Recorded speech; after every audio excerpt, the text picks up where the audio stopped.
ڕۆژوو قەڵغانە.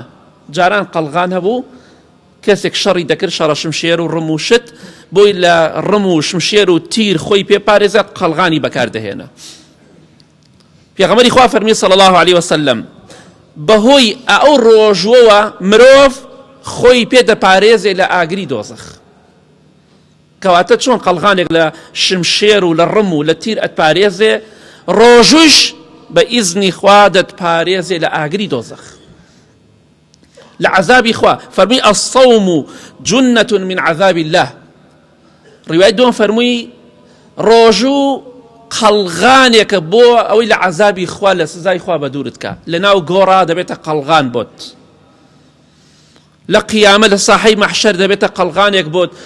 بە ئیزنی خوا هۆکارێکە بۆ چوونە بەهەشتی تۆ، هۆکارێکە بۆ ڕزگاربوونت لە ئاگری دۆزەخ.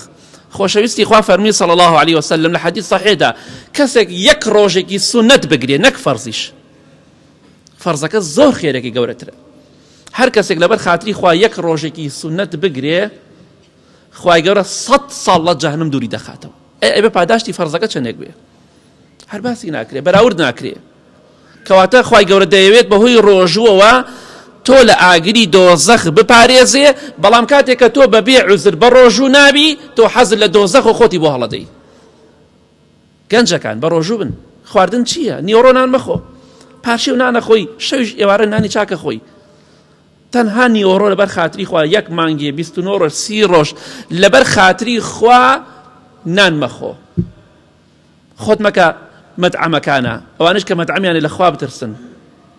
ئەوەی کە دێ بۆ لای ئێوە سوێن بەخوا باوەڕ ناکەم لە 100 نەفەرە 5 نەفەر 10 نەفەری عوزریە بێ، هەمووی دەشتاق و تەندروستە دێ لای ئێوە خواردنەخوا، بەوە پارەکەت حەڵال نابێ پەردەی بدەی لە دەرئینەکەت لەبەر خاتی خوا دایخە. یا ئێواران ئیشکە، نیۆڕۆ ئیش مەکە. ئەوەی دێ بۆ لای تۆ گەنجی، لە تۆ قۆستر و جوانتر و بەهێزترە، ئەوە باڵی ئاوا لێ کردووە ڕیازیە بە حساب ناتوانێت ڕۆژوە بگرێ. چ قیمەتێکی هەیە جسمت جوانەکەی بۆ دۆزەخ؟ چ قیمەتێکی هەیە جسمی خۆت جوانەکەی و بەڵام ناتوانانی ڕۆژوە بگری؟